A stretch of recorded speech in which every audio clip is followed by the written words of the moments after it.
بسم الله الرحمن الرحیم. السلام علیکم مرګرو. د وخت کې مونږ روان یو په ملکنډ ټاپ باندې او دا زمونږ ښکلی وطن دی. د وخت کې نری نری باران دی.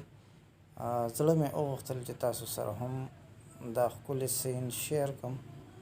د وخت کې مونږ د ملکنډ ټنل سره خواږه یو او دلته څو د جنج ګاډي دي او هغه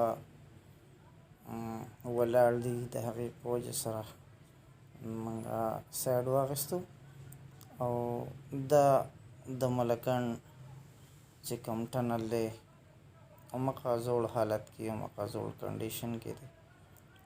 ملګرو مهرباني وکړئ چینل سبسکرایب کړئ. ډیره مننه. د ځان ډیر خیال ساتئ. د لوی الله په امان.